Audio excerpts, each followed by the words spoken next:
So, for everyone that doesn't know, the reason why I picked Steve Marshall, who's not only one of the funniest comedians in New York City, he's a very good friend of mine. He's raw, he's real, he tells it how it is, and that's how we want, the listeners to have an expectation of what this show is. We want this show to be raw. We want the show to be real. We want this show to not really be for entitled people, soft people, insecure people. If you are soft, insecure, and entitled, the goal is to get you on the other side of the bridge, if you will, in that case. So without further ado, Steve Marshall, welcome to the first ever Deposit That podcast. Yeah, thanks for having me on Deposit That. And I took the time to look at the promo, and the promo says that you want to leave the listener with at least one thing that they go home with. And I was thinking so much about that because remember there was a book, The Secret, for a while. Sure. And everybody was reading The Secret, and everybody was like, you're going to read The Secret, you're going to get all this money. Your life's going to change. Your whole life's going to change. You're going to read The Secret, you're going to read The Secret.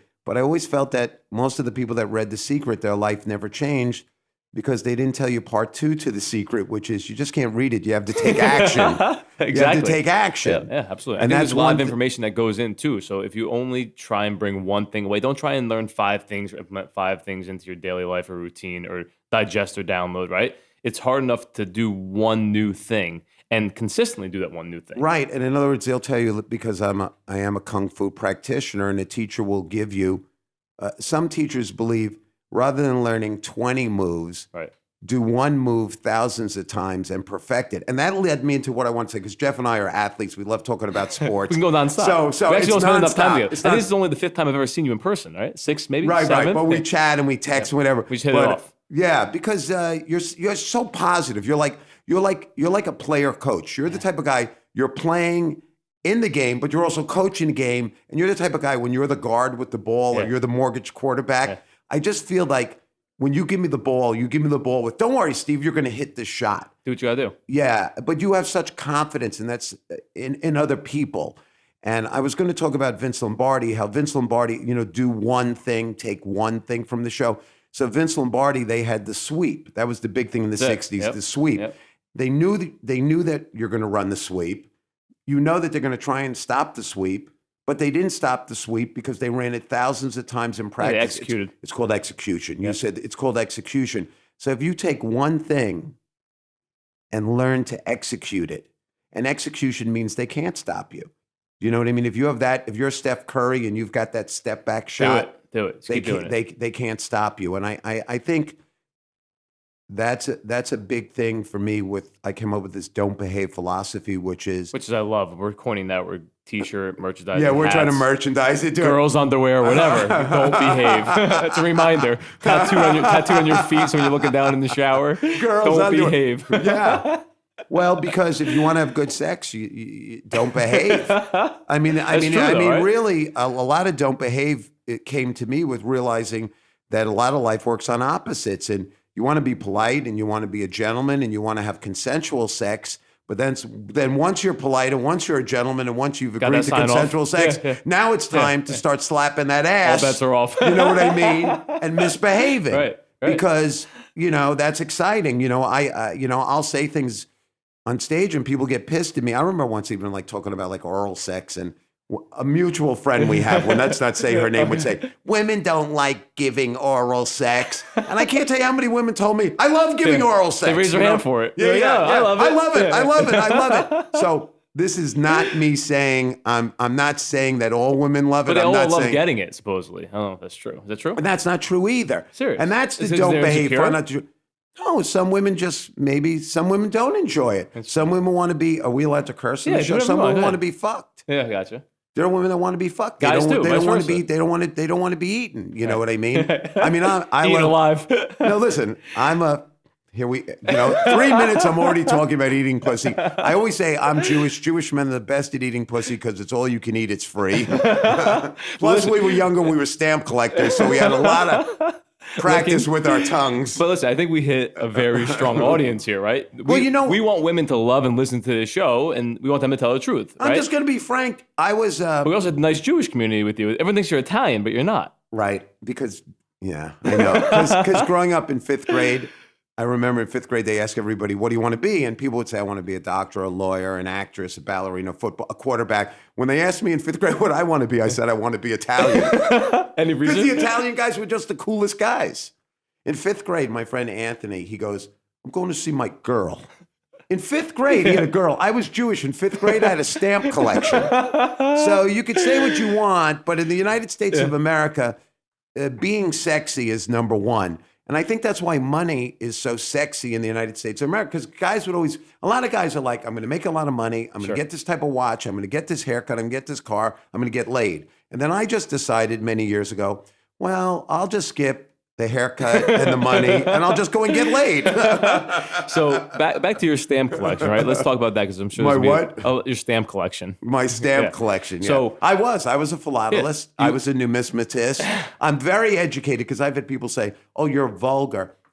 Listen, I'm educated. You know, Smart. I have a personality. educated people like sex. Yep. In fact, we needed more than And stamps. uneducated people and stamps. So you collected stamps. I collected football, baseball, and basketball cards, right? Up until about the 5th grade. Right. And then I tried to start collecting females, girlfriends, and really be cool. And I was like, someone, somewhere, somehow, I think pretty much told me, oh, if you collect sports cards, like you're not going to get girls anymore. Or I'm like, so glad you brought you that collect up. stamps, you're not going to get girls anymore. But that was really where my passion was. I love Your sports passion and I love was- collecting. Right. And then somebody put it in your mind. That wasn't right. And it might not even be true. Correct. Well, it's not true. It might not even be true, but then it makes you self-conscious. Completely. That's another thing I wanted to leave people with, another one thing. Like you got to stop wearing your tighty whities or you're not going to get laid. It's all not true. That's the don't behave. The don't behave is don't behave like anybody but yourself. Right. Find out what works for you. I don't have a Rolls Royce. I don't have a Rolex watch. All right. I never had a ton of money. You got a good stamp. And looking I tongue. was a good stand. That's, you better believe it. And let me tell you something. I had many repeat customers because of that. Well, also because The post office must have loved you. return to sender address. Well, the other thing too is, I mean, I guess everybody wants to be attractive to the opposite sex. Right. I think have a personality. Maybe learn to listen. Maybe actually enjoy. Like I always told people, I had one night stands, but that was probably their choice, not mine. I wanted to have a 2 or Wanted to come 3 back for night seconds, stand. yeah. They Leftovers. probably were like, I'm done with this guy. You know what? So I know I grew up in a diverse community, and I went to Right. college in the Bronx, which is a diverse community, That is very diverse. as well as you grew up in Brooklyn, right? Where Right. everyone lived amongst each other, and there was a street mutual respect for people, Yes. right? Doesn't matter what color you were, what size you were. If you got your ass kicked, you got your ass kicked. You know, if you deserve to get your ass kicked, you deserve to get your ass kicked. We Some people really didn't. didn't care what your color or Correct. your religion was. At Now, all. don't get me wrong. It shaped us because obviously I knew I was Jewish. I'm going to church on Saturday and Yep. you're going to church on Sunday. Yep. I knew maybe as a Jewish person, I was a little more neurotic than my Christian friends. Sure. But we used that to make jokes. Remember how many jokes, how All the many time. ethnic jokes? We made ethnic jokes all the time. And everyone laughed. That's the whole point of my show now. More jokes, less violence. I have never seen a world we've become politically correct. It's More all violence, about no using- jokes. Right? That's what we have. in That's this what world. happened. We have That's more exactly violence what and no happened. jokes. We've become hung up on using the right nomenclature, but now we have more children being shot in schools. We have more violence. Racism. We have more racism than I've ever seen in my last Yep. 25 years. Yep. When we were kids, we made a joke. It was just a joke. That's all it was. It was a way of breaking the ice. And if you're an athlete, you know there's no way that when I'm playing basketball, you think my black friends don't know I'm Jewish when I'm on the course, court? of course. If there's a quarter on the floor, every picking fucking it up. black guy I'm playing with is going, he's going to pick it up. You know, and then Steve steal is it from big. you. Right? But I mean, it's just funny because we had the conversation earlier that the world's always been a certain way, but now because of social media and people being insecure, It might be the same world, Yeah. but the social media might be trying to make you believe, or inadvertently making you believe it's different. right. For instance, Right. you go to let's say they say that millennials are rude. They say that millennials are always on their phone. Millennials are rude. I can't tell you how many times when I'm at a comedy club, there's a 50-year-old in the audience with their phone on. not a millennial. Right. Okay, they tell you that What's black. new to them? They just figured out what a phone was. Right? Like, there we go, iPhone. It's very odd to see an iPhone with an extension cord plugged in, a rotary iPhone. They had the adapter. Or they tell you the stereotype that black people talk at the movies. Black people don't shut up at the movies. Black people talk at the movies. I can't tell you how many times it's white people Yep. talking in the movies, Completely. and it shows. So I think that's the don't behave for me. Is like the don't behave is don't just read the book and believe it. Don't behave, question the book. Don't just believe that women only like guys that are 6 foot tall and have abs or muscles, whatever, not yeah, dad yeah, bods. whatever Yeah, it is. yeah. Don't Oh, just before- believe speaking it. of muscles, Question I mean, it. I know you showed everyone your six pack before, but No, I did that. I did so not listen, do that on you're purpose. the first person to get the official Deposit That T-shirt, which it's in my writing. And here's the reason why. Let me explain this to you. So Deposit That, I did not write that on the shirt. What I did was I wrote it on a piece of paper, sent it to my graphic designer to then have it imprinted on the shirt. And here's the reason why. I want this podcast to be my words, my writing. I don't want anyone else to put their twist on what comes out of my mouth. I want it to be everything from me, authentic. So that's my writing of Deposit That with obviously the money sign here. So I want you to have that as the first guest of the show. Thanks, Jeff. And it's just that's what it's all about to me, is trying to find I had a tremendous amount of self-doubt. Believe me, I've been I very, do too. I I've still been- do. I've In been some ve- cases. and both of us are pretty successful. In Yep. other words, like I played sports. I'm just saying this. I hate to talk like this about myself. I'm not bragging, but I was a Division I college fencer. I started for 4 years. I traveled the country. I've done some kung fu. I fought some full contact in the ring. I didn't win all my fights, but I never got knocked out. I mean, I got a degree in accounting. I got a job at Price Waterhouse. I traded stocks. And So you went yet- from Price Waterhouse, trading stocks, accounting, fencing, to being a full-time comedian? yes. Jesus. And the one thing I noticed from all these things, because those are all in many ways external things Yep. until you find the internal part, is that I still had a lot of self-doubt. And do you think you were born to be a comedian? I think my parents, when people always ask me, how did you become a comedian? And I always say the same thing. My parents didn't love me. And people, it's tragic, but my parents just never validated me. My parents, You never got their Did- approval. no, I never got their approval, and I didn't get a lot of hugs or kisses or physical attention. But my grandmothers saved my life. Serious. My grandmothers hugged. One of my grandmothers was a hugger and a kisser and a feeder, eat, eat, eat. And the other one was like, talk to me, and really listen to me. And I just think So she was pulling out of you what you she kept was just bottled up. validating me. She loved me. Right. She loved me. There's Was it not a doubt in unconditional love that you never could even question? Like you're like, totally I 100% unconditional. know she loved I me. tell you, I tell you right now that both my grandmothers I know, wherever they are looking down going, we did our job well. This kid loves me. And we're proud of him. And they're proud of me because of the love, because I think that's the most important thing to me is I want to be loved and I want to be liked. And the way I do it is by telling Same. jokes because I came from a Do family you think that everyone wasn't. wants to be loved and liked though? I think they do, but they don't want to admit it because Soft. we're raised in a world where we're told that kindness is weakness. But that can't be So because it's bullshit. it's total bullshit Total because bullshit. people survived the Holocaust Right. and they weren't lifting weights and eating You're well right. and they weren't physically strong. Then how did they Yeah, they were survive 1% it? away from not How, survive. how do women who can't lift 600 pounds Right. Raise single family change households. society or raise children or become RBG, CEOs of the or company, whatever. RBG, Right, notorious right. Sure. Ruth Bader Ginsburg? Yeah. Do you know what I mean? Yep. It can't be physical strength. There's something internal in people, and we talked about it in the hallway a little, integrity. Having integrity. Look, for all my crazy jokes and all my, because people go, he's vulgar and he talks about sex. He's insulting. Yeah, Get the yeah. fuck out of here. I'm just blowing off steam. If you've ever been around a fire person, a fireman or firewoman, or anybody who has An a attorney. dangerous job, or a police officer, Girlfriend. anybody who has a dangerous job, Yeah. they're always making sick and crazy jokes. It's the way we blow steam off. I feel like it's being real. And if people who don't, I always said here, this is the truth, right? So getting into the residential mortgage business at age 20 in December 2007, Wow. I always said that I was like, I'm going to toot my own horn. I was the bright spot for the industry. Why? The majority of my industry, as you know, was 25 plus years older. The market was collapsing. People went from making hundreds of thousands of dollars and not having any deals in the pipeline, right? And I would walk in as a 20-year-old, naive, smiling, happy, friendly kid. So like, yeah, you know what? They may have just lost 10 deals. They may have not closed a deal in 5 months, but it was almost like I just kept putting a smile on their face. And I went out to make friends, and it was almost like in the shittiest of times, I didn't realize or understand really how shitty of times we were in because I didn't know. I was 20 years old. But other people, I feel like they gravitated towards me because I was so upbeat and positive, and I brought that real life energy and excitement to a very down and depressed industry. But isn't that just the same as if you and I were coaches and we took a team that was 1-15? Right. So isn't part of what we're doing bringing a positivity to the team? Absolutely. And I think, you go into coaching. That's so funny. We talked about this for about 17 days straight. But I recently participated in a charity basketball tournament for kids at the Boys and Girls Club in Jersey City.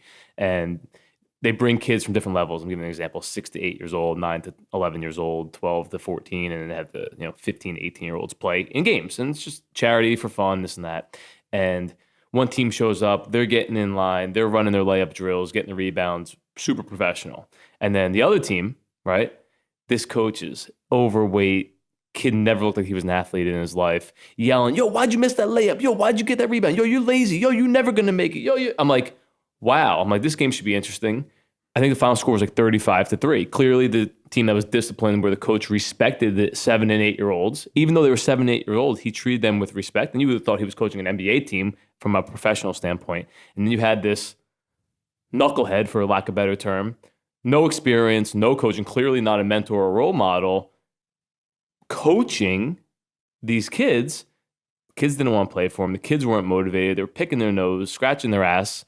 And they really didn't care because they didn't have the right role model to look up to. They didn't have the right coach to look up to. And this coach was put in this position, and one way or another, he had to have some type of impact on these children's lives. So talk to me about how important a coach at an early age is to make or break a kid's success or implant subconscious negative beliefs. Well, I witnessed it firsthand personally and visibly. My self-doubt came from parents that seemed to second guess everything I did. If I said I'm going to do this, they would always go, "Why do you want to do that?" It sort of had a negative undertone. Like my parents weren't like, "Don't do that." My parents weren't like mean to me, but they made me second guess. So what the hell did you do that for? Yeah. But it was more subtle than that. I remember once I was going out in college. I called my mom and I said, "Oh, my girlfriend and I are going to go to Virginia Beach," and I hear my mother. There's like a pregnant pause, and then I hear like, why do you want to do that? You know what I mean? So they put down my and parents. That voice gets stuck in your head every time you have a thought. Yeah. So I had to learn to get over this self-doubt. And it doesn't, I think that's like what somebody said the other day. Somebody asked me the other day, they said, "Do you ever get nervous before you go on stage?" And I go, "I don't get nervous before I go on stage, but I always worry how I'm going to be received because, I do this crazy, I talk about everything, and sometimes people find it too frank." And he said to me, that makes me feel so great to know that at your level, you still worry. So I think that's what I want the listeners to hear, is that I'm not saying I'm the greatest. I'm not saying I'm the funniest, but I do 300 shows a year, and I am a real headliner. Travel, and I travel. I just got back from the Laugh Factory in Vegas, the Laugh Factory in Reno. But I have doubt, and you can have doubt and be successful. Yes. Do you think that kind of what keeps you going, and that's what keeps you humble? Because I feel like 100%. Oh, I'm great. I'm at the top. You brought up Tom Brady earlier in our pre-podcast. Yeah. Our pre-podcast, yeah. Our pre-podcast. This was the pre too. Right. You're like, people just think he's Tom Brady. He's throwing the ball around, but there's so much more to him that people don't know about. Tom Brady, he's concerned with his diet. I mean, there's been a controversy because he has an additional trainer in addition to the trainer that comes with the team. Yep. Huge conflict. And here's another thing. Isn't Tom Brady like, I'm talking because we also have a wonderful guy who does our monitoring, our sound guy here, Coyle. Not live stream, but everything else. Yeah. But isn't Tom Brady also like 41 years old or something? 42 maybe, 41, 42. So that's another thing that he's defying all another odds. Don't behave is stop letting nomenclature put you in a box. George Blanda, I think, was 45 years old and a quarterback for the old Oakland. And they were like, he's like 800 years old. Today, 41 isn't that old. At all. Especially with technology and everything else. It's what's in your mind. Roger Bannister, I think, broke the 4-minute mile. All right. It took, in other words, until that time, it might have been the 60s, nobody could break 4 minutes and 1 second or 4 minutes, whatever it was. As soon as Roger Bannister broke the 4-minute mile, everybody else started breaking it because they said, it can be done. I think it's so important. So you look at it, you're like, oh, well, if Steve did it, I could do it. Or Right. If Steve and Jeff did it, I could do it. That's correct. So if Steve had self-doubt and Jeff had self-doubt and I they're have self-doubt. successful, Yeah. I have self-doubt. Yep. Self-doubt is not a killer for success. At all. Nothing is a killer for success. We were talking about, we play hurt. You know, you're not going to play in the NFL. I heard if you're going to get hurt. But it doesn't matter. You still win. You still can win. I was so broke. I got divorced. How old were you when you got divorced? I think I was about 34 years old when I got divorced. And I had this is truth, I had $1.70 in the bank. And I had to pay my rent. And I went for a telemarketing job. And I knew I had to sell because I was going to get paid biweekly. And I knew that I didn't have time to fail at this job and then do another job because my rent was due in 2 weeks. And so I just I can only, look, guys, I'm not an expert. I'll just tell you what I did. There was an older gentleman. There was an older If you're 75 and above and want your stamp licked, $7. I used to collect plate blocks. If those of you in stamp collecting, that's like 4 that are attached. It has a special number. Yes, even a geek can get laid. But so I was listening to They usually say window lickers. You're a stamp licker. What's a window licker? We're not going into that. Okay. I think we know what it is. So there was the second guy at the meeting for telemarketing was an older guy. And none of the young kids, because traditionally when you go to these telemarketing jobs, the initial thing, it's like 40, there's only going to be 10 left, but 40 young kids telemarketing. And nobody was giving this older guy any respect. And I said to him, listen, I really have to sell. If there's one bit of advice, I didn't plan on saying this. Like you said, leave with one thing. Yeah. Give me one bit of advice. We can have as many of those as you want. And he said, you're very knowledgeable. Right, I'm piling them up. Yeah. Deposit that and that. Well, ethnic people, it's never enough food. The worst thing you could do, you leave an Italian household and go, I'm hungry. You're going to be back in the kitchen for 9 more hours. Because it's always more ethnic households, more love. Yep. So I said to this guy, if there's one thing that I get to help me sell, he said, selling is telling. And I want to repeat that. Selling is telling. What do you mean by that? Or what did he mean by that? You don't ask for the sale. You tell them. And I can elaborate on that because I read a book about sales, a lot of books. You assume the sale. You don't go in and say, hey, will you buy this? I already walk in knowing that you're going to buy it. Closed deal. Done. Selling is telling. What color do you want this in? That's powerful. You don't ask, are you interested in buying this car? You put that doubt in their head. What color would you like this Corvette to be? And let me ask you, in this Corvette, do you prefer an automatic or a super stick? valuable. So selling is telling, and you assume the sale. I take everything I've learned in life and apply it to everything I do. I always tell people, and I've coached a lot of comedians, don't take any knowledge from comedy, apply everything you know from your real life to comedy. So when I tell a joke, I don't ask them to laugh. Yeah. I Did you think that was assume funny? the sale. I already assume they're going to laugh. Yep. When I'm sparring, I'm not asking, can I hit you? I already assume I'm going to hit you. And this started to erode my self-doubt. I read a book when I was young, because look, my parents were great. They loved me, but I always joke about it in my act. They knew what they knew. My dad, the old-fashioned dads, they didn't say I love you. Tough luck. I don't think my father even knew my name. I called my father up one Father's Day. I said, hello, Daddy, happy Father's Day. He goes, hold on a second. I'll put your mother on the phone. They just didn't make contact. That was the type of guy. They didn't engage. So they didn't engage. That's right. But what they did do is go to work, pay the rent. Work their ass off. Work their ass off. They There was set the no foundation. such thing as clock watching. At all. I've seen, and that's another thing. Maybe the You gotta reason. give them credit for that. You do have to give them credit for that. They did instill that hard work ethic. My father never hit us. My father never cursed. My father never went to a woman in the street. Anybody? Nothing. No, he never raped anyone. No. This podcast is a little more misbehaving than I thought it would be. My father never shot a load of my mother's tits. There, did you want me to say that? You pushed for it. Unless she wanted it and it was consensual. Signed off on unless it. unless you hear this in the bedroom. Phil, how many times do I have to ask you to shoot a load on my tits? But, so what I'm saying is my father had many great attributes. And that's another thing.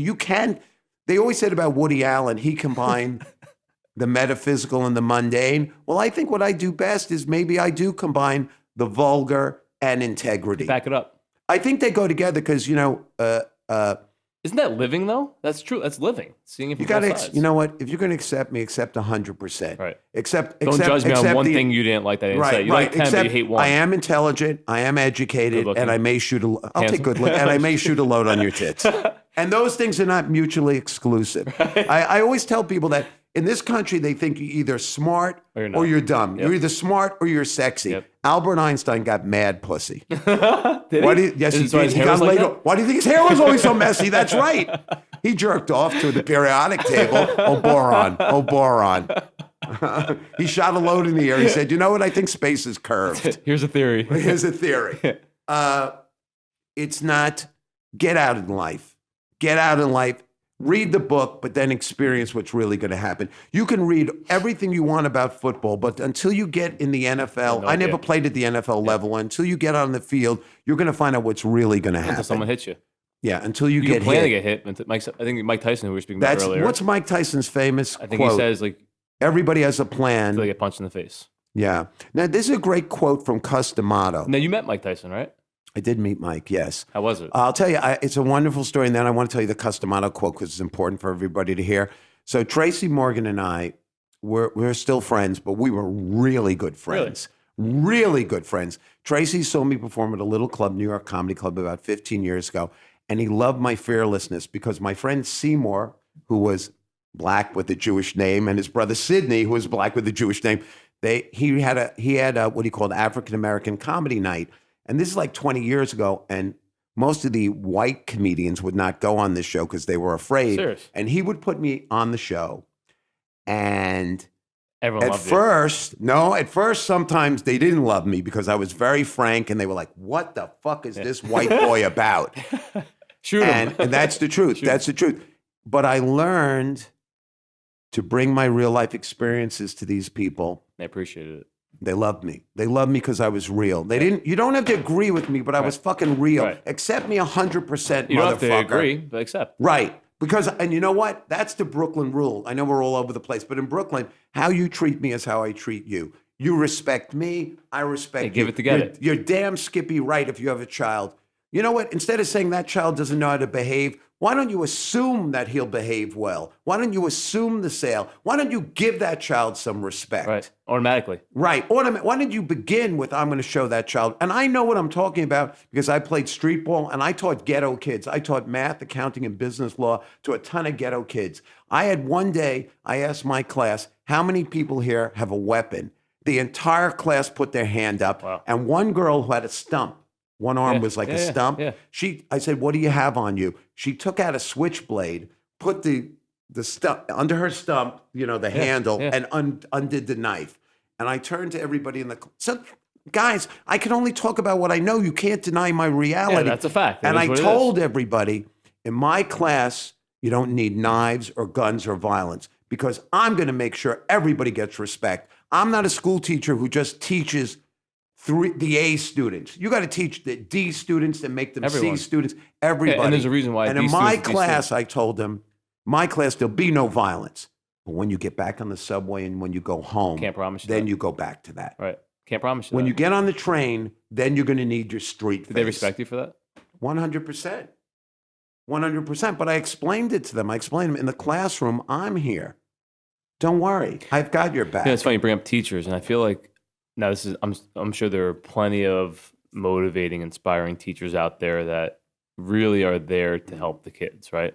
Now listen, it is expensive to live today, and I know there's this big thing out, like I think Cuomo or somebody's guaranteeing teachers a minimum $60,000 a year or whatever it is, right? Which again, like income's neither here nor there. It is what it is. But I feel like You don't become a teacher to become rich and wealthy. Like your husband might be, or your family might be. You become a teacher to change lives, right? And I feel like many teachers today, and it's people in general, are so self-absorbed, so consumed with their phone and social media, right? And what they're being paid, rather than realizing they have 100%. so many impressionable eyes looking up at them. And I want to just say also that there might be many people out there whose, we said, because we sort of implied that women were teachers. We have men that are teachers. Sure. Also, Well, I feel like women are more inspiring than men. Truthfully, that's so I do. nice. I do. Well, here's the reason why. So I believe that women in general, this is my internal belief, a more powerful woman will take down a more powerful man because they're going to see things that men can't see and will never be able to see. That's just how they're wired. So like a single mother household, right? Mother that's raising a child on her own has to play the both role of men and woman, How man about and wife. this also? We talked Mother, about father. because I'm a Tai Chi person and learning about internal strength. How about when a woman knows she can't overpower a man with her physical strength, Mentally. so it develops the mental Completely. and the other skills. Completely. So like women have both male and female inside them, where most men are just men. Obviously, there's always an exception to the rule. Well, I'm a feminist. I'm wearing a pad right now. Oh, it's a heavy flow night. I want to say the Customato thing, going back to, so I met Mike Tyson and that's another thing, like people don't talk in linear fashion. We do meander. Real people do meander. Roller coaster. So you brought up another topic. We went there. Run We with can it. always come back to Tracy Morgan. So he took me to a club and he introduced me to Mike Tyson. And he was so gentle and so eloquent. And he made me feel like I knew him my whole life. And he was so wonderful. And I remember that I read about Customato, who was Mike's trainer, a couple of things, coach. And he asked Mike, do you know the difference between a coward and a hero?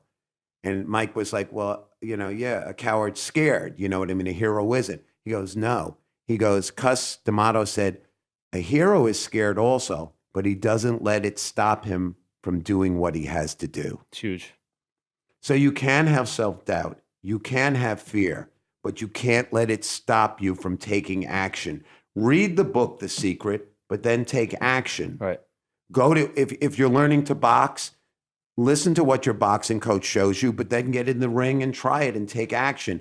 If you're dreaming about going into real estate, yes, take some real estate courses, read a book, but then take action. Try it. And I think what you did, you're the mortgage quarterback. I love that about you. Yeah. Now, when you came to the mortgage business, because I go to Vegas all the time, and I always hear in Vegas in the last couple of years, oh, business used to be so great. What they didn't understand is maybe you were at the high side when you weren't complaining when you were making much more At all. than you should have. I guess that's my phone. You Just end click it off. Yeah. Yeah. So you weren't complaining what you didn't understand is you were making too much at one time. You didn't realize it. Way above. Or appreciate it. Yeah, or appreciate it. You have to get this out of your head in sales. Because telling jokes is like sales. It's like telling jokes is like being a fighter.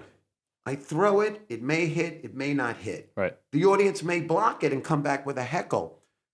So every joke is like a sale. See, I'm addicted to excitement. I heard that gamblers, it's about the action. Yeah, it's not about winning or it's not losing. about winning. It's about the action. Yep. So with me, every time I tell a joke, I throw the dice and see did I get the action? Did I get the action? Did I get the action? And that's where I'm an excitement addict. So you like the rush. I do like the rush. There's no What's momentum? So people say rush because energy, passion, excitement, it all kind of goes. Well, that's hand in why I hand. like sports, because if I won every game, if you could win every game, it wouldn't be any fun. It'd If be you boring. turn on the TV, boring. It's the idea. It's watching Who's underdogs. going to win? The unknown. It's the underdogs. The underdog is what makes life exciting. The underdog, because most of us see ourselves as the underdog. I think everybody, most The people. do, David right. versus the Goliath Yep. is what it's all about. So again, going back to Customato, he said that the difference between a hero and a coward is just a hero has fear and doubt, but doesn't let him or her, it doesn't stop his or her actions. Now, Customato also taught Mike to hit with bad intentions. Right. Did you ever Which he hear did. that? Yeah, he did. I hate to say that, but it's a very violent game, boxing. you're But this thing, survival, it is. intention. In acting class, they teach you about everything's the same. I don't Do you care. know what, for the first time, this is God's honest truth, on my son, I've never written down with confidence an intention in my life until July 9th, which was 3 days ago. In my life. Why? And I Why put it did in my phone. intention come up on July 9th? Well, J. Cole has a song. It's called Middle Child. And I was listening to it, and it's like, I set my intentions, right? I set my intentions. So I'm working out at the gym. I have my playlist of 7 songs. I just go on repeat, right? And it's just kind of like how we're talking about tuning out the noise. So I put these things are called Jaybirds. I bought them like $160. I bought them about a week ago because I lost my wireless headphones are too big, clunky. I'd be working out, they'd fall off, sweating, my ears were hot. I'd be miserable. Pre-workout would kick in. So I get these on now. You hear very clearly with these things, right? And I've always listened to words. We were more about the beat. You hear about what they're saying, but now I listen to every word. This is all I could hear. I can hear the outside music, the outside grunting, weight slamming. This is all I hear. And it's like, I set my intentions. And I'm like, I gotta set my intentions. So I went on my phone and I wrote out literally now my intentions for life. And super powerful. And just to share it with you what I meant by setting my intentions. You said you hit with that intent.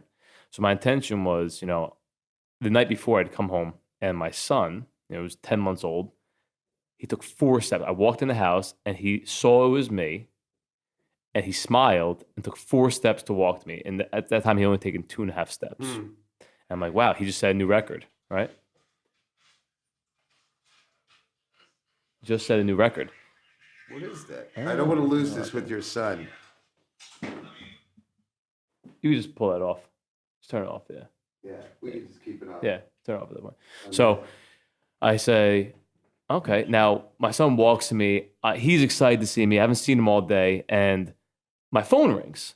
So I pick up the phone. I answer it, and it was so wrong that I picked up that phone call because I hadn't seen my son all day. He's 10 months old. He just set a personal record for steps, and I was disconnected. I was partially disconnected from him because of the outside world, the external world in my hand, and I'm like, he doesn't deserve that. I go, I never want him to have an ounce of doubt of how he comes first.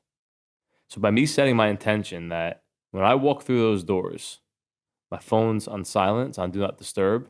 And as soon as I walk in the house, he gets my intention, whether it's an hour, 2 hours, 10 minutes, whatever it is, I'm going to give him my undivided attention because he deserves that. He doesn't know any better. And if I show him it's okay to be disconnected, he's going to be disconnected.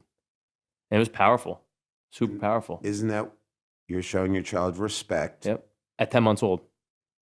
A song, you really listen to what he was saying and you let it affect you. And instead of just reading the book, you applied the action to your son. Had to. And now your son, because you don't ever want your son to doubt ever that you loved him. Or something's more important to him. And didn't I tell you that my grandmother's, their one intention in life was to make sure that their grandson knew that he was loved. Now, I did also, so I have my best friend's a financial advisor at Goldman Sachs, Jason, who we've met a couple times. And he said, we were talking about family, friends, and he said that there's something at Goldman Sachs, and I'm sure other people have it as well. It's like a generational skip trust or something along those lines, right? Where, let's say your grandparent doesn't want their kid, who's your parents, to get any money from them when they die. They basically say, hey, kids, screw you. We're giving this to the grandkids, or I'm leaving it to the grandkids. You hear that all the time. And it's a real thing. It's a pass down, right? Do you believe at some point it's like, okay, parents were told not to respect their kids, give their kids tough love, really like 100%. kick their ass, but 100%. then treat their grandkids like they could do no wrong? Because I'm experiencing that now, and it's like, what? I don't understand that. Like that doesn't make sense to me. Like, wouldn't you want to support your kids even fuller to show your kids how to be supportive to their kids? Listen, you don't. Of course, you don't think that's what's. I'm funny as I'm doing this. I'm trying to get us back on the air because I think this is such. I think get us back on the air because I think this is such an important portion of the podcast. Yeah. You know what I mean? I think that people. Thank you. This is so important, this podcast, what's happening, because we don't have a list of topics. Jeff and I are not working off a script, but notice how we went from some sexual jokes, some ethnic jokes. We got here one way, right? And look how we Someone got had sex here with us because you never told me to stop. Yep. You never made me doubt myself. that's inappropriate. And we just trusted that we would get here. And I alluded to how my grandparents, the one thing they wanted, and then you said about your son, you never want him to doubt that you loved him. And then how does this skip a generation? Why did my parents withhold love? Is that what we're talking about? Held back. But my grandparents compensated with love. And why are there parents that believe that, nothing's ever good you're enough? You're going to make them soft. No, you're going to make them soft if you tell them I love them too much. You're going to make them soft. But they're doing that to the grandkids. Yeah, but then they do the Well, I always have this theory that the grandmothers always spoil the grandchildren as a way of getting back at the daughter. At the parents. Right? Like, they're like, show you. now I'm going to create a monster out of your kid, and now you'll see what I went Here's through extra with ice you. cream. right. You can have anything you want. But I think this comes back to, maybe help me with this, that people have incorrect theories on life. At one time, they Subconsciously. or subconscious, they pass down, spare the rod, spoil the child. Now, You think people consciously make those decisions? yes, I think they really believe things that aren't true. Or Now, they're not aware that I was really not beaten as a child, although my mother sometimes would hit me. My mother was like a boxer. She would work the body, and then when my hands came down, she would hit the face. Yep. I used to say my mother hit me so much I didn't have a pediatrician. I had a cut man. But in truth, she would slap me a little bit, but I really didn't get beatings with a belt or something like that. So I was never taught. Full to do disclosure, that. I don't condone beating to any capacity, but I do believe in discipline. Yes. And I do believe in, if someone's disrespectful, right, they're going to get beat one way or another, right? Mentally, physically, emotionally. It's the parent's job to not push limits or go above and beyond and not take something else out on their children. So, punish your children, but don't over punish your children. Smack your kid in the ass. Don't punch him in the face unless he's 18 and deserves it. I think just like the same in sports, that there were things that were done 50 years ago that like when I played football in high school, we didn't drink water. Right. You were like a pussy if you drank water. You didn't drink water. No water. Now they're hydrating every 5 seconds. Someone dies. Now all of a sudden there's massive lawsuits involved, and now you have to overdo it. You don't have to agree with me. I always talk like, I know people are listening to us, and I'm not a parent, so you can't go by me, but I just don't believe in violence or hitting children. Right. I believe in speaking to them, explaining to them why what they're doing is incorrect, explaining to them the effect of it. But what I really believe in more than anything is what you did with your son, which is letting him know. Because I firmly believe today we have, and I've been talking about this, my whole show is about hate versus violence. Yep. And I've seen in the last 10 years, there is more hate than ever before. I think children that love themselves and children that are proud of who they are, and the reason I like these ethnic jokes is, if you're Jewish, be proud you're Jewish. You're Italian, be proud you're Italian. If you're black, be proud. If the children were taught, because you go to Italy and all of a sudden, Italy, they eat this type of food. Yep. Then if I said Italians are like this in America, you're a racist. Yeah. But when they go to Italy, Italians are like this, Italians like that. If the children love themselves, I don't think they would go outside of themselves to hate someone else. I think we see these disenfranchised children joining hate groups. Yep. And we know the names of these hate groups. And they feel a part of something, though. Because then they feel a part of something. It's like joining a gang. And then they feel accepted. But if the parent would treat the child with respect, if the parent would say, we accept you in our family, I didn't feel accepted. My mother got remarried. And when my mother remarried, we went from being a Jewish household to a more white Anglo-Saxon Protestant household. And it was like, I wanted to play street basketball and I was getting golf clubs for Christmas presents. And meanwhile, we're supposed to be getting Hanukkah presents, but I would take the Christmas presents and be Jewish and turn them in for cash. But that's the hustler. But the thing is, there was no respect for my culture at all. I had no problem with if he's a WASP. Perfect, you want to drink wine, you want to use mayonnaise, Please you want to play golf, you want to say the word wear super khakis. wear khakis. You want to wear loafers with no socks. Yep. You want to say the word super. That's all they do is say the word super. The white Anglo-Saxon, everything they hit a shot. Super. That's not an emotion. After they make love, how was it? Super, and that's fine because that's your culture. Clicked off. You might have hitting this one. It's true. Yeah, my little phone also just clicked off. Yeah, we got to get back on the air because we don't want to lose it. Keep going. We're recording. Yeah, We don't want to lose it. we're good. So I think Keep going. You're good. I think we have to treat children with respect and love and show them that there's nothing wrong with who they are. And this may be an exaggeration, but I think it's an exaggeration in the right direction. You know, I heard that there are people in Korea now that some Korean children or teenagers, they want to get surgery to make their eyes look less Serious, Korean. serious. Yes, I'm serious because that's even like with Kung Fu. I can't tell you how many Chinese masters I've had. And when I meet the children, I don't want to do it. Because they think doing Kung Fu is like a stereotype Right. of being Chinese. You know what I mean? So Isn't it kind of like a girl getting her boobs done or a guy getting his nose done or whatever? You know, it's kind of like I would never different. listen. I am so proud of my Jewish nose. I always tell audiences, I'm so proud of being Jewish. Next week, I'm thinking of going to a plastic surgeon and getting a bigger nose because there's nothing. Yeah, whatever. It is what it is. It doesn't Yeah. say in the Bible, "Thou shalt not have a big nose." It's just the way. Maybe to be. yours is normal. Everyone else is fucked up. Exactly. You know? Because Your nose exactly. is too small. No, nobody's as fucked up. But that's the point. Nobody. It's all a marketing technique Yep. to get Money. you to buy. Bill Hicks Be said it. insecure. Remember Bill Hicks, the great comedian, once turned to the audience out of nowhere and just went, "Those of you, if there's anyone here tonight in marketing, go kill yourself." I think that's what he said, or I'm paraphrasing.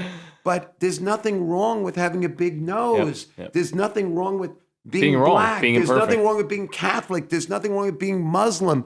What are we doing? Licking stamps. Collecting stamps. You're laughing, but I am telling you, I am really good at oral sex. I am not kidding. I was going to tell you that before. I knew we'd come back to it. So I was a shitty athlete initially. Nobody showed me how to throw a ball. I was not doing well in school. I was very socially inept. So I didn't get laid till I was 20. And the first time, You didn't get laid till you were 20? yeah, Jesus. yeah, You're I'm behind. telling you, this is true. This is true. Yeah.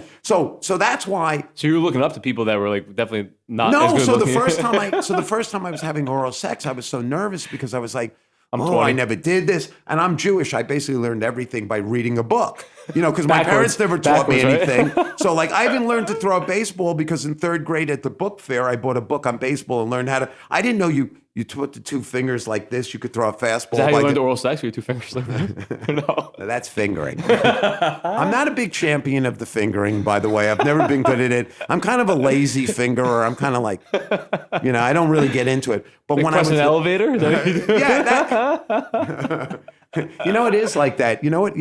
That's like being at an orgy after somebody's fingered a girl. It is like you still press the elevator right. Like, again, you know it's even though lit. you know, You're still even going, though "Hurry eight up, other hurry up, people hurry up." pressed the elevator. You want to make sure it got pressed. What an analogy! But so the first time I was eating pussy, I was so nervous.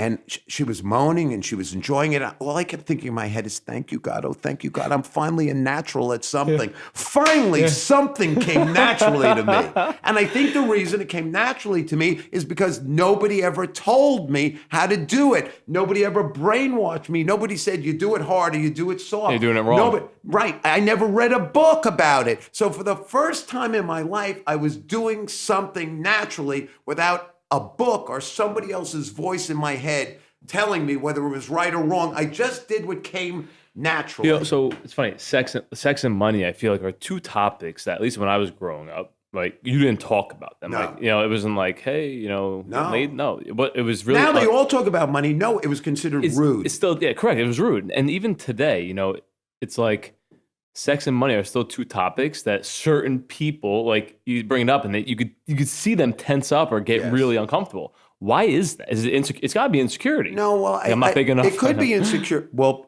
yes, people could be insecure. But how about this? Or I also? don't have enough money. It comes back to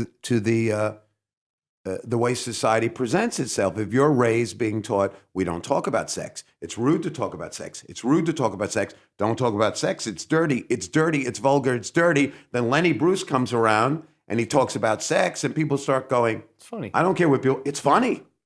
It's funny. 'Cause it's true. And it's truthful. Lenny Bruce would say, ladies, don't be mad at a guy if he wants to cheat or fuck other women, because a guy will fuck anything. A guy will stick his dick in mud. A guy will fuck a chicken. if he could. A guy Right. will come home Completely. after fucking a chicken, and he'll go to his wife, make me dinner, and the wife will go, ask your chicken to cook you dinner. That was a Lenny Bruce joke. So Lenny Bruce was the first person who didn't behave and was himself and said, because Lenny had worked in strip clubs, Lenny was originally started out doing impressions, but eventually because he met Honey Bruce, who was a stripper, a bisexual, maybe a drug user, maybe a hooker, maybe a deviant, that she opened his eyes to another world. And that's what happened to me. I was a vanilla sex guy, missionary position guy, very rarely eating pussy, got divorced, met a very young girl. Yeah. All Loved it. of a sudden, she was like handcuffs, and oil on my balls, and anal beads. The anal beads is the absolute, and I don't care. There was not a comedian in America talking about anal beads till I brought it up in Serious? 1996, and you can look it up because it was a true story. Because I went to college with a guy in the Navy, and these hookers would pull beads out of their ass. I'm just telling you the truth because it stimulates the prostate. So my whole life I was like, I want to have beads out of my ass. I want to have beads out of my ass. My friend Dave said that it feels great. This girl put 5 beads out of my ass. I'm a clamper. They wouldn't come out. I'm clever. They wouldn't come out. That's the God's honest. That's a true story. And I told that story when I first got Broke divorced. the ice. It broke. I love you so much, Jeff Van Note. They call me the icebreaker. I love you, Jeff, because you really get me. You listen. You gotta listen. No, but your heart listens. You're going to be the greatest fucking dad ever I because you appreciate fucking that. listen I with your appreciate heart. Yes, I'm an icebreaker. I just want to be loved. And I was just telling the truth about the anal beads. So at first there were people, he's vulgar. He's talking about anal beads. Right, Yeah. but then other people would go, yeah, but he's funny and he's the victim. Where do I get them? That's what I'm thinking. Well, this is the Well, worst. in '96, there was no like website domain to buy them, right? No Amazon. You would go to sex stores and you could find them. And this is before, like in the 90s, you had to go to like Show World or 42nd Street when it was, if you watched the TV show The Deuce, you know what I mean? They would have these little sex stores, these little porno stores, they were called. Sure. Now, all of a sudden, because of Sex in the City, now you can buy a vibrator on now every it's corner. now it's okay to talk Now about it's it. okay to have Yeah. a vibrator Yeah. because it's called a rabbit. Yep. You know I'm what I with you. mean? Yeah, absolutely. Actually, I tell Someone people, made it save cool. your money and just get a vibrating egg. This vibrating egg, you can get them on a cord. They also have wireless. The vibrating egg is about $20. This is like this size. It looks exactly like that. Those of you that are watching, it's a little smaller than this. You can use it. This is not a you can use vibrating it- egg, though, You is can it? use it externally. You can use it internally. And if you're not black, you can probably also get your penis in with it. Are you endorsed? I'm endorsing the egg. Yeah, okay. You know what I'm endorsing? I'm endorsing consensual sex. Yep. Where both of you are on the same page. And if she's not into it, then don't do it. Yep. Or if I'm That's not it. into it, then don't do it. 'Cause Respectfully say it's it. yeah, but if the two of you are into it, and if it's helping you be close to one another, and you're Experience enjoying and you're different things, laughing and you're having a Trial and error. See, Right? like there were 5 beads that were all errors. They were all errors. But you know, it did bring us closer together because sure. afterwards It's a we bond, laughed. certain We bond. laughed so hard about how horrible the experience was. They just wouldn't come out. They're supposed to come out 1, 2, 3, 4, 5. They came out like 1, 2. It was unbearable. But later on, we laughed at it Right. because And that's all it's about. it's about creating an experience. And if you come see my show, I swear to you, you're going to see an experience. You're going to see an event. You're going to see a happening. You're not going to see a guy doing a telemarketing script. You're going to leave you're going to really feel like we were all there together. It's so spontaneous and so now. Like we didn't write these, we're not talking practically about anything that we talked about. Nothing. But it all comes out of, every joke I'm telling is just because that's the only way I was able to find love. Maybe some kids find it by hitting a I think it's baseball. important to say you found love though by being you. Yes. When you weren't you, you weren't liked and loved. But when you became you, genuinely authentic you, everyone started to like it. Most people started to like and I love think you. another thing, I took it even further. Even in accounting class, I was funny. So I used Jewish to. accountant. Yeah, you don't hear much of that. It's kind of like We got to get some Christian rabbis. We got to open that up. We need some affirmative action. A Christian rabbi would talk be about inequality, right? I mean, think about it. We need a Christian rabbi. A Christian rabbi, see, a Jewish rabbi it would be like this. It's raining. Maybe you need an umbrella. A Christian rabbi would be, who cares? You get wet, go out there. So the thing is, I thought when I left accounting that becoming a comedian, oh, this is going to be the greatest thing in the world because it's comedy, it's fun. We'll just be giving each other hot foots and shaking hands with buzzers and squirting flowers. The comedy business is just as conservative and horrible as any other business. You said earlier it's an ugly business. Right? Ugly. Cutthroat, legs cut out, everything, right? Lacks integrity. Serious. And I played street ball. I know I hang with guys in the street who've done prison time. I get more respect and more integrity from. Is that because there are repercussions on the street and there's no repercussions really in corporate society today? Well, we're comparing comedy to corporate society. It goes hand in hand, though. It's still entrepreneurship. I business. think comedy has gotten more corporate. You're correct It has, because remember, the white people are watching and paying. You might be right. Look, we started out with little clubs like mom and pop Italian restaurants Dive in New York bars. City, Yeah. and now we have corporate franchise Italian You restaurants. don't want to offend anybody or give the wrong presence and setting. And that brings me to, I can't be Lenny Bruce or George Carlin, but the more people are offended, the more I will always have a career. Because my whole show, and I always tell people at the beginning of the show, if you're easily offended, Leave. please stay. Oh, please stay. Please stay. Because you know what? Because nobody ever asks me what offends me. That's true. Nobody ever asks. I'll tell you what offends me. What offends me is separating children from their mothers. Yep. That's what offends me. Yep. What offends me is Racism. talking on your phone instead of hugging and talking to your kid. What offends me is when people talk about public displays of affection. You ever see people they see people hugging in the street? Ooh, PDA, ooh, it's disgusting. I'd rather see people hugging on the killing street each other. than people killing on the street.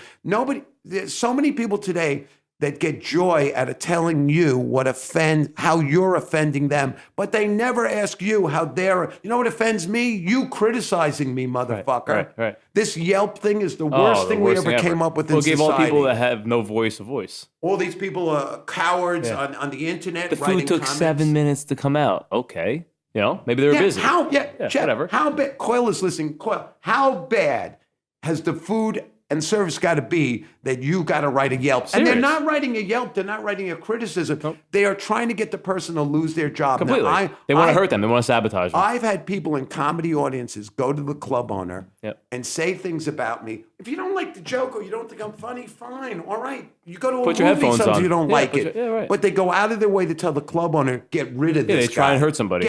They want to hurt my living. It's a funny story. So this is actually, I tell you a funny. This is fucking really funny actually. So it's when I say things are funny, they're know really they're not always funny. tragic. Yeah, you know, like whatever. So I'm sitting in my office. It's like September 2017. And I'll set the preference. So this guy was this real estate professional. He was given that title professional. He really wasn't a professional. Was a part of a board that had gotten me to sponsor an event for them prior in 2014. Okay. Now this is 2017, but this happened in 2014. Long story short, I wound up having to put over $40,000 of my own money to sponsor an event. I was told I was an exclusive sponsor for the mortgage business. And then it turned out that this person brought two other mortgage people on to co-sponsor the event once I cut my check. So I'm like, well, I already cut a check for $10,000. I tell everyone I'm the exclusive sponsor. It doesn't look good if I have two other banks here because now I look like I lied to you. You know, I'm a 27-year-old kid still at 27. I'm a 27-year-old young professional still trying to make a name for myself in Manhattan. If I don't put up the extra $30,000, I look like I lied. Hey, I'm the exclusive sponsor, whatever. Didn't talk to the guy for 3 years. And then one day I had posted something on Facebook like, hey, off-market development site in Hoboken, New Jersey, former Sinatra property, Frank Sinatra from Hoboken. So I get this message, through Messenger on Facebook, and I get a ton of them. I reply to very few because usually they're people just like, asking for an arm and a leg. I'm like, I haven't talked to you in 7 years. I like to keep it that way, right? Unless you're asking me help, different story, right? So he's like, oh, I really have a client that's interested in that property. Please send me the information. And I very respectfully said, hey, such and such, nice to hear from you. I'm going to send my clients this off-market property first. I go, and I'm looking to get the commercial financing out of it. I'm not looking to collect a referral fee, which is illegal. I'm not looking to collect a real estate fee because I'm not the realtor. It's an off-market property that a friend of mine has that asked me to help them market it because of my network. At the time, we were trying to attract New York City and Brooklyn developers into Jersey because Hoboken's really the other side of the river, right? So he goes, okay, that's fine, whatever. So 2 weeks goes by. I don't hear from the guy, right? I get a text message. Hey, just following up on that deal. Can you send me the information? And I'm like, hey, That deal is no longer available. It's been 2 weeks now. You tell someone you could buy Snotch's property. Everyone wants to come just from the clout of buying the property. I go, this isn't available, but here are 2 other sites that are available. They're in Jersey City Heights where I live. He goes, wow, how dare you bait and switch me? You never really had access to that property, this and that, whatever, right? So I'm like, now I remember why 3 years ago I stopped talking to you. Oh yeah, and now the $40,000 that I spent, now it stings even more because I remember how I forgot about it. Right. I put it in the compartment. Now you just resurfaced it. Now I really don't like you. So whatever, another week and a half goes by. I get a letter scanned to me from our in-house attorney. This guy went and filed a complaint in the banking department in New Jersey saying that I need to have a muzzle. This is an actual banking. You can go Google this. A banking department complaint that I need to have a muzzle put on me because I think I'm the mouthpiece for real estate and I'm illegally marketing real estate for sale. And if I want to do that, I need to hold a real estate license. I saw a letter. Clearly now again, you know me, you've seen me in mostly all calm settings. Yeah, you know, you're always cool. I'm very cool, calm, and collective until you try and purposely hurt me or my means to making a living when you're wrong. I read the letter. I printed the letter out because I read it on the computer first. Printed the letter out, ripped it up, went to the gym. At the time, I only had benched like 225, like four times in a row. I went to the gym that day and did 225 on the bench press 8 times. 4 times more than I'd ever done in recent history.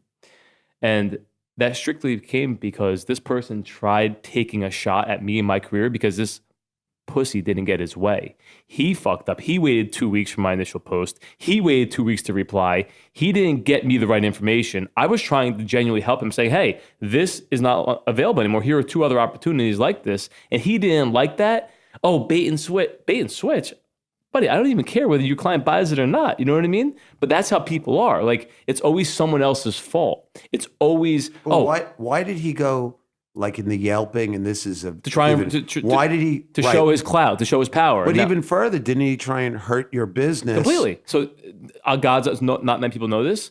Because I became very dominant or active on social media, and I knew I had a lot of sideline haters and watchers that could never accomplish what I accomplished by 25 years old, let alone 28, 29, 30, and forget about what we're about to see. I'm like, I need to relinquish all my licenses because once you have a license, you're held at a higher standard as far as the black and white books go, right? So somebody who has no merit or justice can file a complaint, and in today's world, you're not innocent until you're proven guilty. You're guilty until you prove yourself innocent. Right. And I said, you know what? I'm surrendering all my licenses.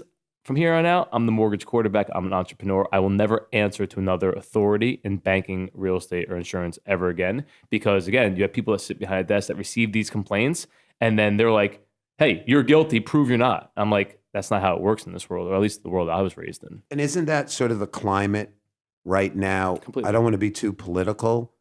But isn't that the climate right now where we see somebody just name call or label other politicians automatically on both sides? On both sides. I want to say that. Yep. And then that label just nobody even questions the label. At all. Like, why is it that we have this mob? Like, in other words, so this guy went out of his way instead of just saying, Completely. hey, listen, Jeff, let me just tell you something right now.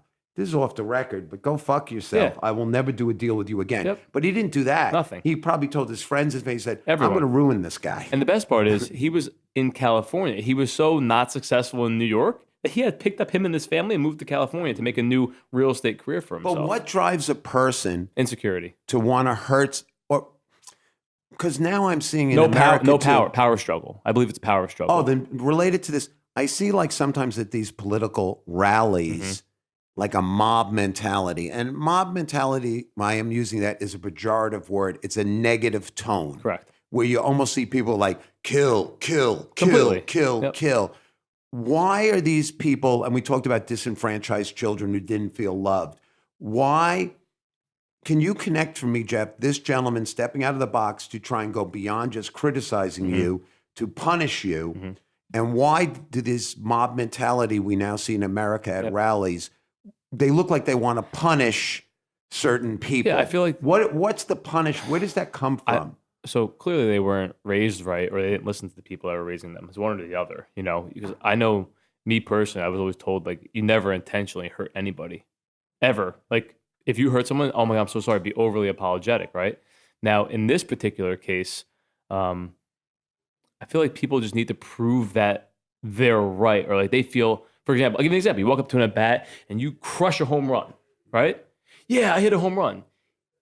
This guy never hit a home run in his life. So for him, he got up to the plate. Someone threw him a pitch. He hit a home run, and now he needed to show how great it was trot around the bases. Like, ha, ha, ha, yeah, I just hit a home run. Meanwhile, I'm like, you're a piece of shit. You're passive-aggressive. Like, come see me in person, and we're going to have a different story, and one of us probably isn't going to walk out of here. And that's not me being a tough guy. That's not me having an ego. That's not me being anything. That's me being me. Because, again, I'll give you the shirt off my back. I will do anything for anybody, truthfully, anybody. And it's funny, not to get off track, but someone asked me the other day, you know, what do you feel, something like, what do you feel bad for your past? Or who do you feel sorry for? And obviously, you think about that because you're not really asked that question daily, you know? And I said, I feel bad for the people that took advantage of me prior. Why? Because, yeah, I may have had more money than them. I may have been more successful than them. I may have been on a better path than them. But if you burnt me prior to this current stage in life, you don't even know the means that I'm going to have in the future. You don't even know where this podcast or where my career or where I'm going to go in the future when I really have the means and resources. I'm not going to hurt you, but you don't have access to that. More importantly, you don't have access to me. So when you came to me and borrowed $15,000, and I gave it to you, I didn't have you sign a document because I knew you for years. I trusted you. I respected you. You've been in my house. And I never hear from you again? And you dodge my text messages? Well, you know what? One day you're probably going to need $150,000. And I'm going to have that times 100 plus. You ain't getting a penny from me. You know? And I feel like just people just are so short-sighted and they're so transactional. And they don't have that integrity word that we spoke about. I think somebody once told me, one of the club owners I'm friendly with, a comedy club, said to me, don't go for the short money, go for the long money. But I think that does come back to integrity. Just, it's like we're playing ball today, right? Don't treat me like we're just playing ball today. Treat me like I'm a guy that's going to see you tomorrow and the rest of your life. And this is one of 1,000 games we're going to play together. So somebody really took that much money from you, and then I gave you a small example on a lower scale. That was the last time I lent somebody money. That was the last time. We could dive into this. I think people want to hear the raw, real version. So because like getting access. This is real. Because in order to grow a business, I realized, because my whole life I always got like, people go, you're so funny, and why aren't you more well known, or why aren't you famous? And then as soon as you, and then the other half is like, but you're so successful. Yeah, but I want to be a household name. Yeah. But I always realized that I was so broke most of my comedy career. I didn't have the money to invest in myself, to send out videotapes, to get better headshots, whatever. Sure. So getting capital is so important in life. Getting cash, favors, liquidity, but even cash. And here, when I was broke, I borrowed $300. My parents gave me $750. That was it. And a guy gave me $300. All right. That's the only money I was able to borrow. And I was broke for like 10 years. Sure. And here you are giving somebody $15,000. And it sounds like you gave people even more than that. Multiples of that. So, but let me also put that in perspective for you. So, when you're making $30,000, $40,000, $50,000 per month, and remember, I busted my ass to do that, I didn't say I didn't appreciate it or value it, because I did. My mentality was skewed to where I thought, hey, I want this guy to like me. I want this guy to love me, along with other people. He's, in quotes, always been there for me, even though I never really asked anything, And if I was in his position, I would hope somebody would give me $15,000 that I was close to, What you come to realize, or what I came to realize at an early age, God bless, this opportunity, it's a blessing in disguise, before 30, people are around you for a reason. And a lot of people are around you, myself, and everyone else for all the wrong reasons, right? You have cronies, you have groupies, you have people that want to be around you because you're successful and they know they're not successful. So you're lifting them up. Now, in their eyes, you're inspiring them. what we fail to realize once we hit a certain level of success or accomplishment is a lot of these people are really anchors holding us back. You know, I'm just giving an example. We started business today. We're great. We're on the same level. Everything's great. And then you hit it big. You become the number one comedian in the country, right? But I'm still the guy that you met day one here today. You're elevating yourself. But I'm staying stagnant. If I'm not growing individually, personally, professionally, I eventually hold you back because I'm still the same person telling the same stories. And there's a lot of people out there that want to mooch on you and pretend like they're there for you. And then when you need them, they're really not. And I'm sure you've experienced that yourself in life. Yeah, I'm trying to see like what's the one thing Used and abused. used and abused. Like how do you tell? Because again, you don't want to tell your children to be paranoid and don't trust anyone and everybody's out to get you. I mean, Sure. these are all platitudes we've all heard. You know what I mean? So, Completely. but because we're telling you to respect people and develop trust and to develop bonds. Yep. But at the same time, how do you look at people? For the first time in my life, I've had to look at people and realize I don't hate them, I don't dislike them, but I have to realize that I have to be very careful about listening to them. Completely. If you listen, they give you their secrets. And because I was so busy doing other things, again, at the time, giving somebody whatever Or amount of sometimes money they it don't was. give you the secrets. Sometimes they direct you down the wrong They path. they hide them. But again, I think that develops a skill inside of somebody like myself, right? I'm Because just saying been I've through it. never Yeah. had to be so selective in my Completely. life Who you let before around. because I just wanted to. It's a recipe for disaster, but I've always, because as a child, look, you can go back. They asked Rodney, like people go, when do you get over this childhood thing, Steve? When are you going to get over it? When do you get Never. over it? They asked Rodney Dangerfield many years later. Rodney had a very bad childhood. His father was on the road. He didn't even get a birthday cake. He didn't celebrate his birthday. He just didn't have a very happy childhood. Sure. And they asked him many years later, do you ever get over it? And Rodney, who had this big booming voice, hey, I no respect. Hey, all of a sudden his voice got very low. He said, Rodney, do you ever get over it? He goes, nah, man, you never get over it. Never. It's like Citizen Kane. You go back to that movie Rosebud, the sled. That kid really, he became so famous. It was based on like William Randolph Hearst, sure, and he sure. had this big home, and he had all these antiques from around the world, and he had giraffes, but all he really wanted was Rosebud, that sled. That's it. And I think the thing that keeps me level is that I know all I really wanted was my mother and father's love, my grandmother's love, my Happiness and grandfather's love, health. my sister's love, and health. And I still realize now that that's all I want. And I love playing street basketball. I've never been paid $1 for it, and I'll do it the rest of my life. And I wish I never had to be paid $1 to perform because I love doing it. I'll do it for no money, but I need to pay my rent. Yep. And I basically know I don't like lobster. I like chow mein. And no, but I really like that. And I'm very, very simple guy because I really know what I like. Do you think that's interesting you bring that up? So do you believe that it's more important in life to find out what you do want or what you don't want? I think I'm going to give you a very Zen-like answer. Maybe it's important not to want. Or need? Maybe it's important to just be like, I think about a cat. A cat doesn't behave anything. A cat just is a cat. A frog doesn't say, I'm not going to leap today. I'm going to skip. I think the thing is maybe not to need and just be yourself. And that's a lot of what I got out of Tai Chi, which is when you stop trying, when you let go, you have an intent, but it's not a hard intent. But maybe doing less. I don't know how to explain this, but try and find your natural state of being.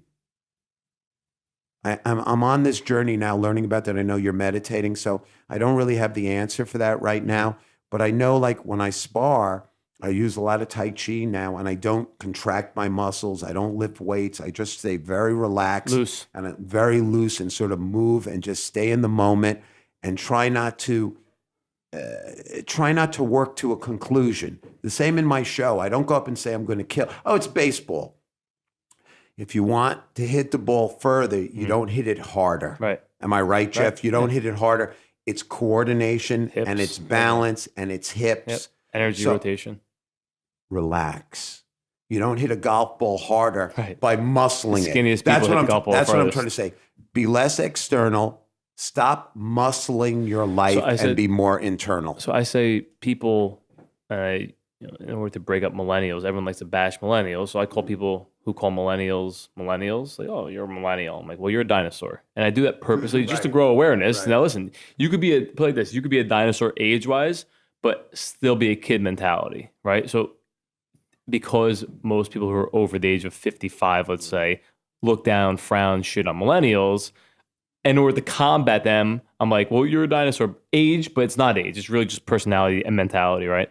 And I posted, dinosaurs use force, millennials use finesse. That's the message of the show. I always look for a theme. That's the message of today's show. Use finesse, not force. Correct. You get more. Use Last internal. longer. Use like we talked about. It doesn't have to be women, men too. Use your brain and your heart, Yep. not your muscle. Yep.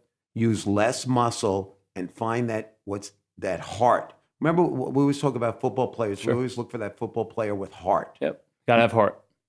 Yeah, I think that's great what you just said. Yeah, less sense, right? muscle, more finesse. Yep. Because eventually you're gonna tire out using all your muscle and force. Eventually you're I fatigued. used to do that in the ring. The first round, I'd come out 90 miles an hour. Yep. They go, you Then you're can't fight shot. like this. Yep. You're Shot your load. Go ahead, run with it. I'm still going to do that. So, they say people don't usually change in life until something dramatic or drastic or life altering happens, a health issue, something tragic in the world, a bomb goes off, someone passes away. What's your theory on that? Do you think that's true? And what advice do you have for people to change before something makes them change, where they have no other option?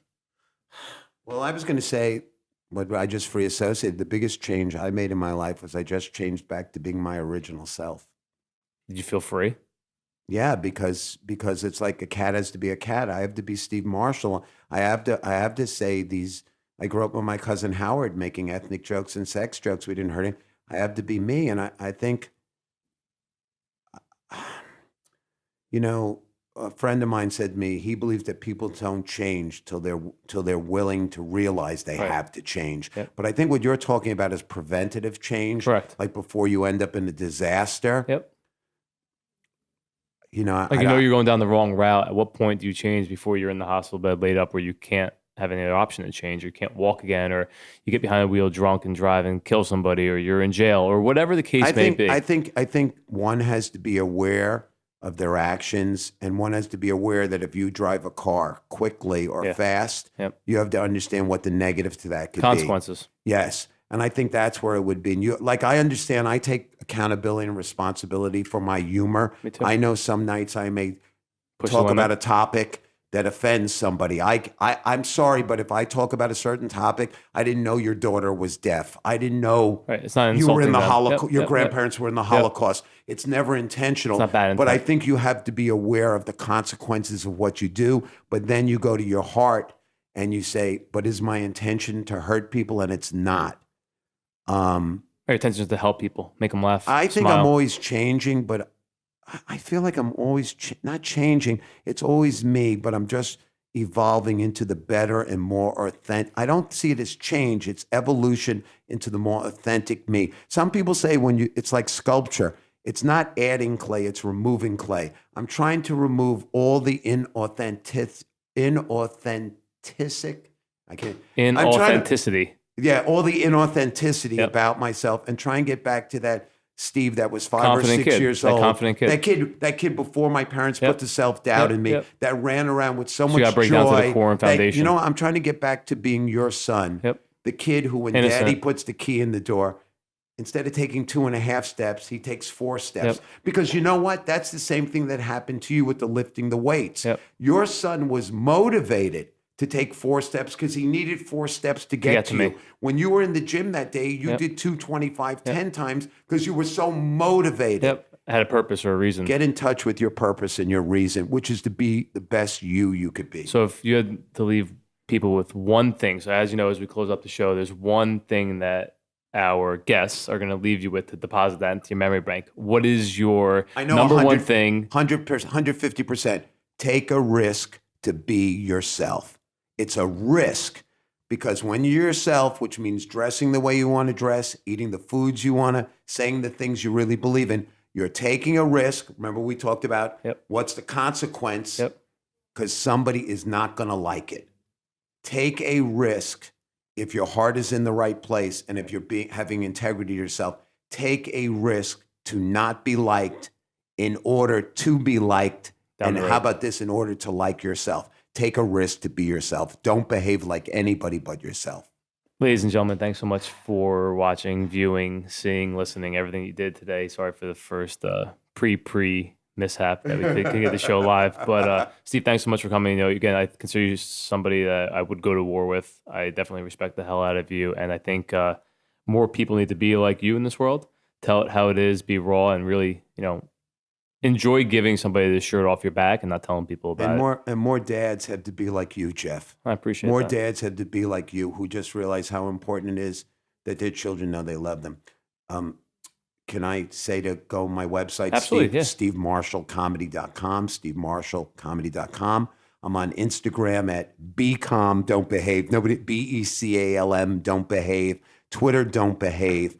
But the reason is, if people that listen to the podcast on Facebook, could you write some comments? I mean, try not to be vicious. Don't yelp us.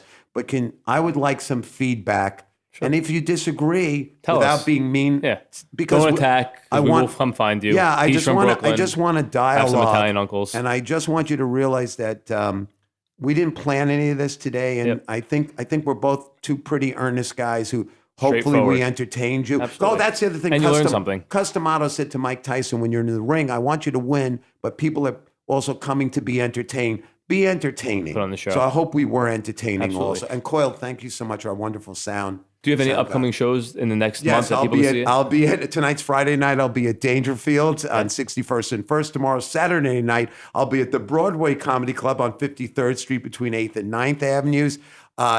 Next Thursday, I'll be in Boca Raton, Florida at the Boca Black Box. Awesome. Look for me again to be at the Laugh Factory in Reno and Vegas. My schedule's on SteveMarshallComedy.com. And more importantly, because I was a school teacher, if just one person listening to this podcast feels better about themselves and has the courage to take a risk to be themselves, then we did effing great today. Thank you so much for coming on the show, Steve, and look forward to have back on as a second guest.